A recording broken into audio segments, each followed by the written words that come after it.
We're progressing through a series entitled Monetizing Mayberry. This 12-chapter series provides you a clear understanding of what social media is to business and how you can begin today to implement activities to grow your business and ultimately make money with social media.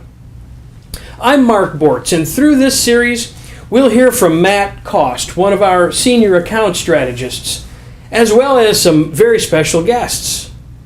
We believe you're going to value this information and begin to find traction with your efforts. We've designed this 12 sessions to build upon each other and to prepare you for realizing real results on a path of success with social. In Chapter 1, The New Small Town Economy, we learned how social media is much like Mayberry, how relationships matter, that you must get your business involved, and that you need a strategy or a game plan before you start. Today, we're going to walk through Chapter 5 of Monetizing Mayberry, entitled Why Mayberry Likes Its Lawman. We'll be looking at the central character of the Andy Griffith Show, Andy Taylor, the sheriff of Mayberry. We want to discover what it is about Andy and the way he runs his police department that earns him the respect and the goodwill of the people of Mayberry. In the previous 4 chapters, we've laid the groundwork for establishing your social media direction and strategy. We've chosen Mayberry as the idyllic setting for the Andy Griffith Show as the perfect picture of the new small town economy. In the Mayberry economy, instead of pushing out a brand message through broadcast media, businesses pull their customers in by building relationships with the community and inspiring those customers to spread the word. Since these chapters build upon each other, if it's your first time joining us, it would definitely be worth your while to watch the previous chapters in our archives at socialmediatraction.com/SMTU. These first chapters lay the foundation for each new concept we introduce and provide proper context for this chapter and all of those to come. Here's Matt. Thanks, Mark. Through the web and other digital media advances, the world has become much like a small town. Since we can now communicate and interact in real time with those on the opposite side of the planet, communities are no longer defined by geographical boundaries. Not only is it now much quicker and easier for media outlets to span the globe with information, but ultra-specific communities can now be identified, targeted, and isolated, so that the media's message can be uniquely communicated to each particular part of the population. However, the biggest shift in modern communication is the removal of the mass media gatekeeper. No longer is information filtered and disseminated by a select few media giants with the resources to push out the message. Now any individual can act as his or her own media outlet through the social networks. You can create your own YouTube video. You can create your own news platform through blogs and microblogs. These technological advancements have made our world much smaller. Geographical barriers and lack of resources no longer stand in the way of becoming a part of other communities around the world. The world is now much like a small town community. We've looked specifically at Floyd's Barbershop. Floyd's Barbershop is an institution in Mayberry with a whole town full of loyal customers. Floyd earned his relational equity over years in 2 different places, the bench and the barber's chair. The barber's chair is obviously where Floyd conducted business, cutting hair, and the bench outside the shop is where he connected with customers and prospects. On the bench, he deepened connections with folks in town and made new connections. Last month, we learned what not to do from Mayberry's iconic sheriff's deputy, Barney Fife, who was infamous for shooting himself in the foot. Social media can also be a loaded weapon. On one hand, capable of helping you conquer your competition and take new ground in your market. On the other hand, capable of doing serious damage to its operator. You and your business's social media administrators must be informed and trained to communicate quickly and thoughtfully in the social networks. Operating with social media tools without knowledge and strategy could very easily backfire on your business. While Barney Fife represents all that could go wrong in the social media world, Sheriff Andy Taylor stands at the other end of the spectrum as the community's capable leader, loved and respected by everyone. As the sheriff and justice of the peace for the entire county of Mayberry, Andy is the chief law enforcement officer of the entire county. He and Barney comprise the entire police force. His humility and aw-shucks demeanor wouldn't tell the story, but Andy was a big fish in a small pond in Mayberry, a town with very few checks and balances, obviously. A position with that kind of power often breeds fear, disdain, and mistrust in the community. So how was it that Andy was able to possess such favor and admiration from the people of Mayberry? And how was he so successful as a sheriff? Other than a couple of minor traffic violations and the occasional moonshiner, Mayberry was virtually crime-free. So what made Andy different from all the other sheriffs in the world? How did he turn Mayberry into the shining city on a hill? Obviously, Mayberry and Andy are both fictional and the outcomes are scripted, but answering these questions could point us down the path to success in the new small town economy.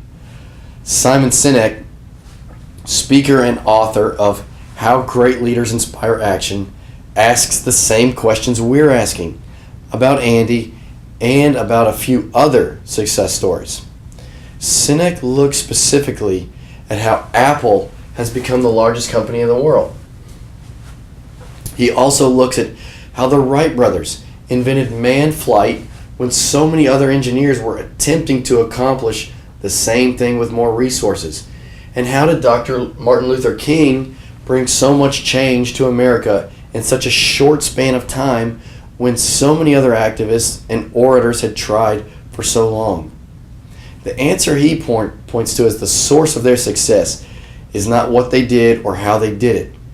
What made Steve Jobs, the Wright brothers, and Dr. King able to accomplish what many others could not was why they did what they did. See, Apple wasn't just looking to make slick new gadgets.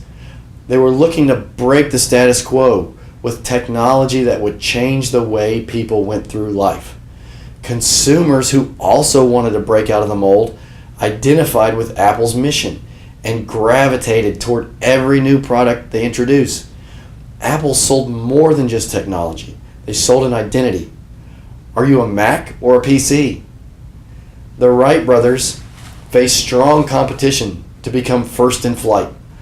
Others wanted fame, glory, and money. The Wright brothers wanted to give people a new way to travel and experience the world. Their mission drove them to heights others could not achieve with only selfish ambition.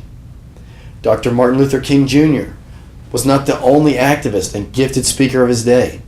However, while many others would have dreamed of speaking before 200,000 in Washington, D.C., few would have endured what King endured and given what Dr. King ultimately gave.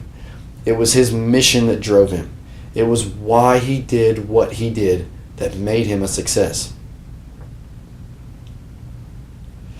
The same could be said of Sheriff Andy Taylor. Andy didn't have an MBA in criminal justice, or the combat skills of a Navy SEAL, or the dead-eye shooting of a sniper. But what Andy was a great sheriff. In the rare event of a crime in Mayberry, Andy always caught the bad guy. And while many leaders in his position would have lorded their authority over the people, Andy was always beloved. You see, it wasn't what Andy did or how he did it that made him a great sheriff. It was why he did it. He cared about the safety and well-being of the people in town. He wasn't looking for power or position or money. He was looking to give the people of Mayberry a safe place to live and work, and the citizens embraced him for it. So what does all this have to do with your business's social media marketing? Well, I hate to be the one to break this to you, but if you haven't discovered it yet, you will soon. No one likes your water heater. I know it's hard to believe because you sell such a great water heater, but no one likes it, at least not on Facebook. Sure, it's tankless and it's energy efficient and it comes with a 10-year warranty, but who cares? If your hot water heater had its own Twitter account, how many followers would it have? Not many?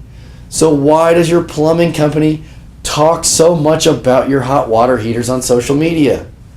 The same goes for whatever widget or service your business sells. Cars, roofs, books, groceries, shipping, cleaning, printing. People aren't reading your product brochures for fun.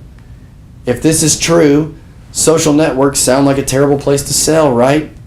At this point, you're probably thinking, I thought these guys provided social media marketing services to businesses. Now they're telling me no one on Facebook and Twitter wants to hear about my business. Not so fast. While it is true that no one wants to read your product brochures on Facebook and Twitter, they do want to know about your business. They just want to know why you do what you do. An extensive survey conducted by Jay Baer and socialhabit.com reported that 57% of people who like or follow a brand do so because of an affinity for the brand. Not because of coupons and iPad giveaways and big deals and discounts, but because of an affinity for the brand. An affinity is defined as a natural liking for or attraction to a person, thing, or idea. So how does your plumbing company or grocery store or restaurant or your contracting business develop an affinity for the brand in its community? Your products and services aren't sexy or appealing to the masses. So how do you develop a natural liking or attraction that will bring people to your page or your space in the social networks? Let's look at a couple of businesses you're most likely familiar with who faced the same predicament and found massive marketing success.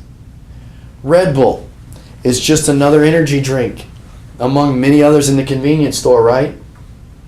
Wrong. There are other drinks with better taste, better nutrition, even drinks with more caffeine and energy supplements. Yet Red Bull has differentiated itself from the rest as the most popular energy drink in the world, selling 4.6 billion with a B cans in 2011. They also have almost 36 million fans on Facebook. In order to understand what makes Red Bull stand out from the competition, let's look at their branding and marketing messages. You might think their Facebook cover photo would be a can of Red Bull, right? Or a mouth-watering shot of Red Bull being poured over a glass of ice. Sounds refreshing. Nope. It's a picture of a snowboarder shredding the slopes with no clear logo in sight.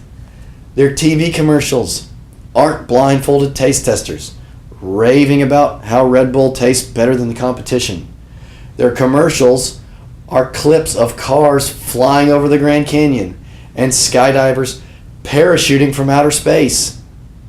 See, Red Bull is not marketing what they make or how they make it. They're marketing why they make it. Red Bull wants to give you wings. They want to give consumers a zest for life, the courage to go to new heights, and the confidence to do the unthinkable. All that from an energy drink. And people can identify and connect with that. People can get behind that. They want to accomplish new things. Blake Mycoskie is just another guy selling shoes. Except in his case, every time he sells a pair of shoes, he gives a pair away to a child in need. Blake is the founder of Tom's Shoes, a company founded in 2006 that sold over 2 million pairs of shoes in 2012 alone. Tom's Shoes are now carried by over 500 retailers worldwide. Look at the Tom's marketing message. Do they advertise the quality of construction? Do they market cutting-edge style and state-of-the-art materials? Do they ever talk about how comfortable the shoes are? No. Most all you'll see in a Tom's commercial is Blake slipping a brand new pair of shoes onto a small child's feet in a third world country. They have over 2 million fans on Facebook and a cult following, not because of the shoes they make, but because of why they make the shoes. Tom's sells shoes to improve the health and quality of life of the underprivileged around the world. That's an ideal most of their consumers share. People want to be connected to a mission like that, and they want to be connected to an organization like that. The benefit of having your customers seek you out as a business and connect with you in the social networks is twofold: short-term and long-term. The connection has an immediate short-term value. The customer will see your page, know what you do, know who's involved, and they'll see if they have any other friends who also like the page. After a few days, however, that value quickly drops off. They start to forget about you. You're no longer at the top of your customer's mind. They've already seen what you have on your page. They may or may not be interested in seeing every single update you post. They may not catch every update. However, over time, the value of the connection will shoot back up to a higher level than ever before, and it'll stay there. You see, when you make the initial connection, that person may or may not be in the market for your product. They may or may not need your service at that moment. But there will soon come a time when they do need what you're selling. And at that time, the value of your connection to them will skyrocket. Once you've made the initial connection, you can cultivate the relationship to the point where that potential customer trusts you and likes you before they ever pick up the phone to call you or set foot in your store. If they're shopping around, which most people do online, they'll see the useful links and information on your page, and more importantly, they'll see what other customers are saying about you and how well you're responding to those other customers. Think of the advantage that connection gives you over your competition. So how do you develop an affinity for your brand in your customers? It starts with identifying the why. Why do you sell what you sell? What are you trying to accomplish for your community? What need are you trying to meet? Find the problem your business is solving for customers, and you'll find your why. Andy Taylor wasn't trying to rule the world. He was trying to make his world a little safer. Red Bull isn't trying to sell energy drinks. It's trying to give people the boost they need to accomplish something great. Tom's isn't trying to sell shoes. It's trying to make the world a more comfortable place to walk and work and play. Are you a plumbing company trying to sell water heaters? Or are you a plumbing company trying to make people's lives safer and more comfortable? Are you a grocery store trying to sell food? Or are you a local business trying to help families stay healthy and strong? Are you a hardware store trying to sell bolts? Or are you someone equipping the community to build and craft and grow? Are you a performer trying to sell records? Or are you an artist trying to create something that speaks to people's lives? See the difference? The key to developing customer affinity and building an online community is not to sell your products and services, but to present why you sell your products and services in a way that people can connect with. After all, what you want is not customers, but brand advocates and partners in your business's mission.